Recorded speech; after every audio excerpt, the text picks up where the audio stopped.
Em cada época, em cada canto do mundo, a humanidade sempre teve uma inquietude que a impelia a buscar além de si mesma. Desde os primeiros vislumbres da inteligência, ao encarar o caos natural e a beleza da criação, o ser humano foi tomado por um senso de admiração e temor. Como crianças que observam o céu e se perguntam: quem colocou as estrelas ali?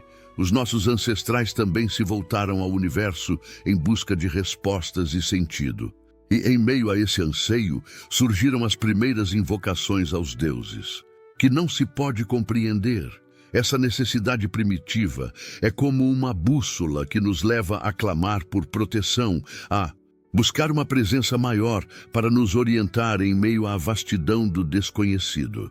Em culturas diversas, de terras tão distantes, como o Egito e a Mesopotâmia, surgiram expressões religiosas, oferendas e gestos de reverência para captar a atenção das divindades. Esses povos acreditavam que o mistério da vida poderia ser personificado, domado ou ao menos compreendido. Deuses do sol, da água, do fogo, cada um representava uma força da natureza e uma faceta do sagrado que eles buscavam alcançar. O divino, o clamor "meu Deus" que conhecemos hoje, começou a tomar forma. Antes que se consolidasse em uma única ideia, o divino era fragmentado e expressava um medo inato diante de um mundo imprevisível. Porém, não era um medo que paralisava, mas que movia. À medida que nossos ancestrais deixaram de enxergar a divindade como uma força distante e passaram a considerá-la como algo com o qual poderiam se relacionar, o sagrado se tornou mais íntimo, mas também a nossa linguagem.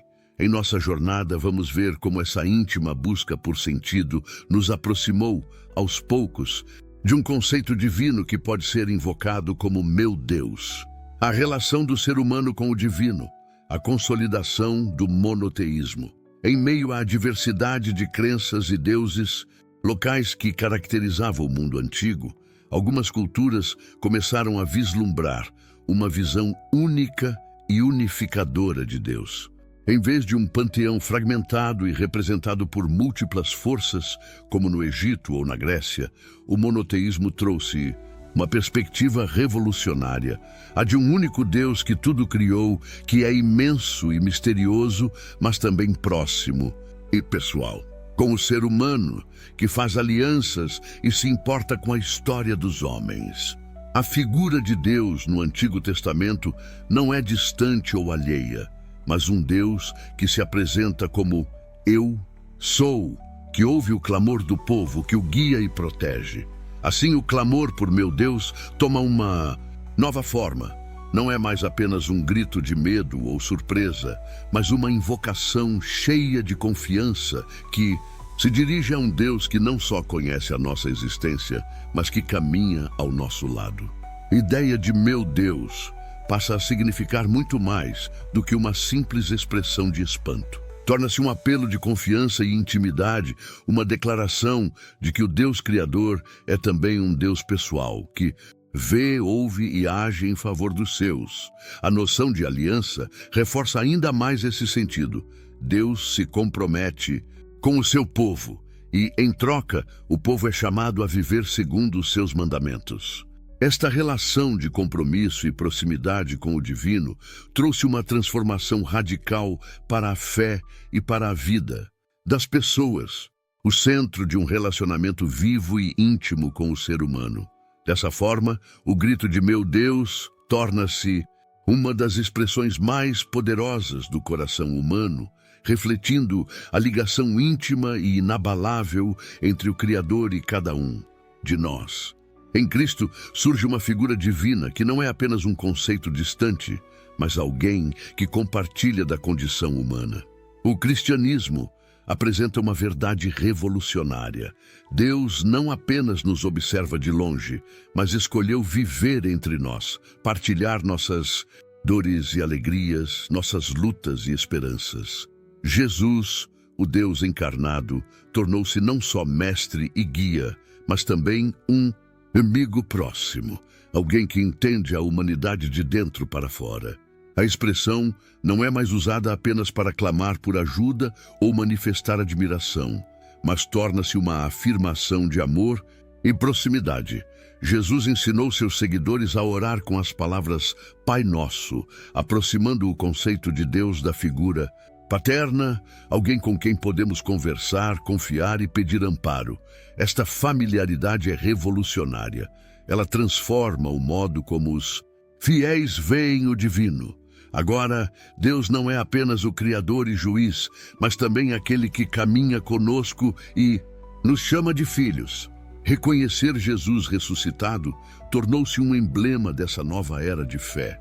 Ela não expressa apenas a admiração, mas a entrega total a um Deus que provou ser real, íntimo e presente.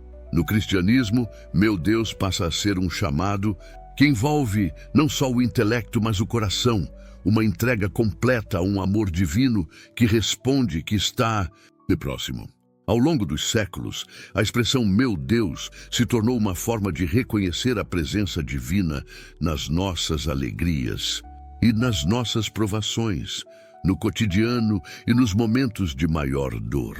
Ela expressa a convicção de que em Cristo, Deus não é apenas nosso Criador, mas também nosso companheiro de jornada. Assim, ao dizermos meu Deus, carregamos não só palavras, mas uma tradição de fé, amor e proximidade com o Eterno. E da relação humana com Ele ganha novos contornos, trazendo uma dimensão de reverência e unicidade que influencia o modo como milhões de pessoas em todo o mundo vivem sua fé. No Islã, Deus é absolutamente único e incomparável, transcendente e imanente. Ele é Alá, o compassivo e misericordioso, que guia e ampara a humanidade em todas as etapas da vida. A crença na unicidade de Deus é central e absoluta, e por isso toda a adoração e devoção devem ser dedicadas exclusivamente a Ele. Pela soberania de Deus, frases como Alhamdulillah, louvado seja Deus, e Inshallah, se Deus quiser, se tornaram elementos essenciais da linguagem diária dos muçulmanos. Essas expressões, longe de serem apenas formalidades, revelam uma atitude de confiança plena e submissão ao divino. Cada palavra carrega uma aceitação de que Deus está em controle de tudo, desde as pequenas decisões até os grandes acontecimentos da vida. De que, acima de qualquer desejo ou esforço humano, a vontade de Deus é soberana. Alá é visto como o guia supremo, cuja presença não apenas direciona, mas também fortalece e consola. Este entendimento de Deus, como o único e absoluto, não anula a proximidade com o fiel. Pelo contrário, o Islã ensina que Deus está mais próximo de cada um de nós do que nossa própria veia jugular, reforçando a ideia de um relacionamento íntimo e acessível, mesmo em meio à sua grandeza. Enxergam o mundo e suas próprias vidas. A invocação de Deus, nas suas muitas formas, torna-se um reflexo constante de fé, humildade e rendição. Assim, ao dizer meu Deus, o fiel muçulmano expressa uma confiança total na bondade e na sabedoria de Alá, um Deus que rege com misericórdia e justiça.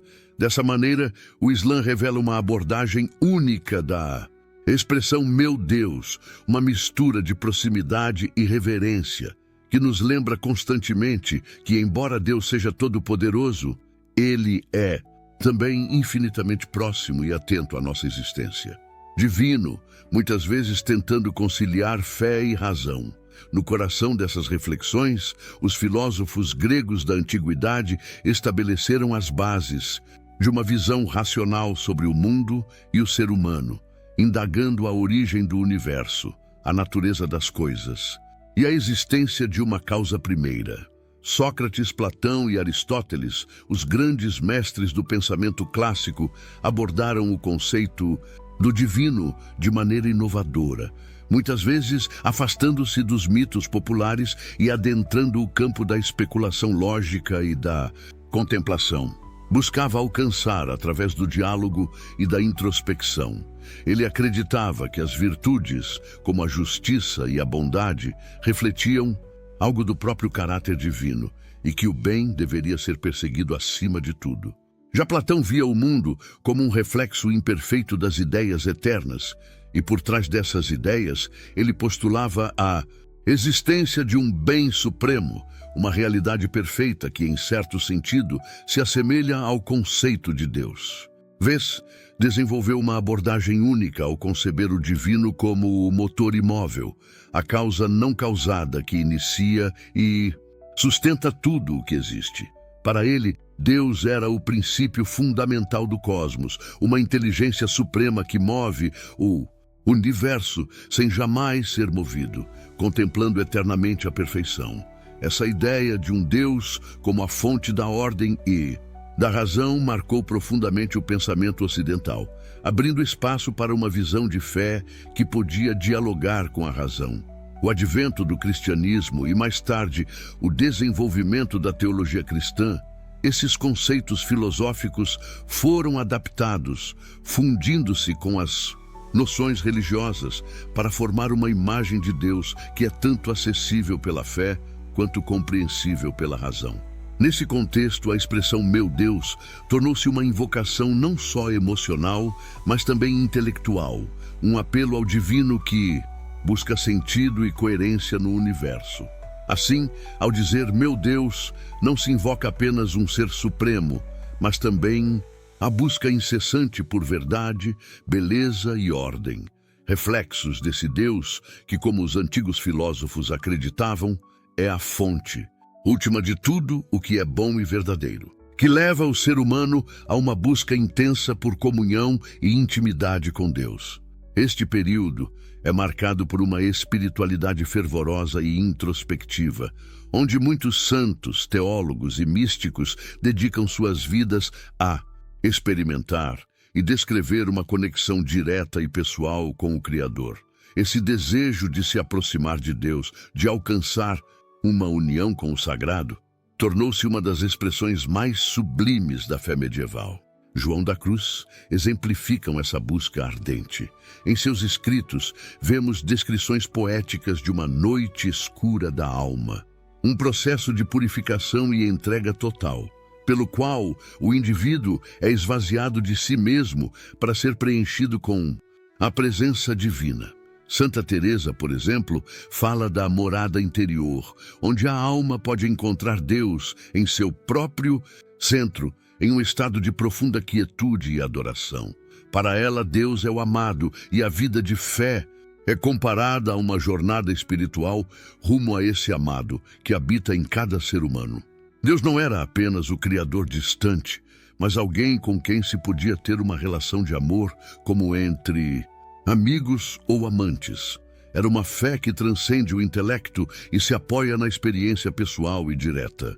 Os místicos buscavam não apenas entender Deus, mas senti-lo, experimentar sua presença de forma visceral. Essa vivência, muitas vezes descrita em termos de êxtase e união espiritual, tornava-se o clímax da vida cristã. Deus, neste contexto, atinge uma profundidade ainda maior. Ela é pronunciada não apenas em oração, mas como um clamor apaixonado de alguém que encontrou, ou espera encontrar, o amor absoluto. A união com Deus era vista como o objetivo final, onde o meu em meu Deus indicava um pertencimento mútuo e íntimo. Assim, ao invocar meu Deus, o fiel medieval expressava não só uma crença, mas uma entrega total, um desejo ardente de fundir sua própria vontade à de Deus, numa experiência de amor e devoção que transcendia o ordinário. Alterou profundamente a relação do ser humano com o divino. Durante séculos, a fé e a razão coexistiram numa harmonia cuidadosa, mas ao longo do século XVIII, uma nova visão começou a tomar forma. Filósofos e pensadores, buscando libertar a humanidade das trevas, da superstição e da autoridade religiosa, passaram a questionar verdades que antes eram indiscutíveis. Deus, que antes era a explicação suprema para o universo e o sentido último da vida, agora era colocado sob o escrutínio da razão e da ciência. como o grande arquiteto ou relojoeiro do universo, alguém que teria criado tudo com perfeição e harmonia, mas que depois deixaria o cosmos seguir seu curso sem interferência. O deísmo preserva a ideia de um Criador, mas nega a sua intervenção contínua no mundo e nas vidas individuais. Para os deístas, a criação e a ordem do universo são provas suficientes da existência de Deus. Entretanto, esse Deus não é um ser que responde às orações ou age de maneira pessoal. A fé, então, torna-se mais uma questão de admiração e respeito pelo cosmos do que de uma relação íntima com o divino, uma religião da razão. Para eles, Deus poderia até ser reconhecido como uma causa primeira, mas sua influência nas questões humanas era vista com ceticismo. Essa visão teve impacto profundo na sociedade ocidental, pois colocava o indivíduo como responsável por suas próprias ações, em vez de dependente de uma intervenção divina, emocional e espiritual para muitos, tornando-se para alguns uma frase quase vazia, destituída do profundo apelo existencial que carregava no passado. Em uma era de razão, a invocação ao divino tornava-se menos uma súplica por proximidade e mais um hábito ou uma exclamação de espanto. No entanto, mesmo nesse período de distanciamento, o eco da expressão "meu Deus" persistia, lembrando a todos de algum modo que, por mais racional e autossuficiente que o ser humano se tornasse, ainda restava algo inexplicável, algo que transcendia o entendimento humano e que para muitos ainda era digno de admiração. E a secularização da sociedade tornou-se ainda mais profunda, especialmente nas culturas ocidentais, onde a ciência e a tecnologia começaram a oferecer explicações e soluções para muitas questões que antes dependiam da religião. No entanto, curiosamente, o afastamento das instituições religiosas deu origem a uma nova busca espiritual, um desejo de transcender a rotina e de encontrar um sentido maior na vida. Em meio a essa busca, o apelo "meu Deus" renasce, agora sob uma nova perspectiva, como um eco de nossa necessidade por algo que dê sentido ao caos do cotidiano. Força, nesse período, introduziu questões sobre o sentido da vida e a relação do ser humano com o desconhecido. Filósofos como Søren Kierkegaard e Jean-Paul Sartre exploraram a angústia existencial e a solidão humana, levantando a questão de como encontrar sentido em um universo que parecia indiferente. Para Kierkegaard, a verdadeira fé surge quando o ser humano confronta o absurdo e o vazio em um salto em direção a Deus, um movimento que exige coragem e entrega. Nesse contexto, a expressão "meu Deus" torna-se um grito existencial, um pedido de amparo e sentido em meio à incerteza da vida. Formas. Em uma era em que tudo parece fragmentado e transitório, dizer "meu Deus" carrega uma nostalgia por algo que seja eterno e estável. Mesmo aqueles que se consideram distantes da religião, muitas vezes encontram-se atraídos por esse apelo universal, seja por meio da espiritualidade, da arte ou do simples anseio por algo maior. A expressão se transforma de um termo teológico, torna-se uma busca por conexão e por sentido, uma tentativa de tocar o sagrado em um mundo onde o sagrado parece cada vez mais distante, revelando nossa contínua necessidade de conexão com algo que transcende o imediato. Ela é, em última análise, uma expressão de vulnerabilidade e confiança. Um lembrete de que, por mais que avancemos na ciência e na razão, o coração humano sempre se volta para o mistério e o sagrado. Que este apelo continue a ser um farol em nossa busca por sentido, esperança e verdade.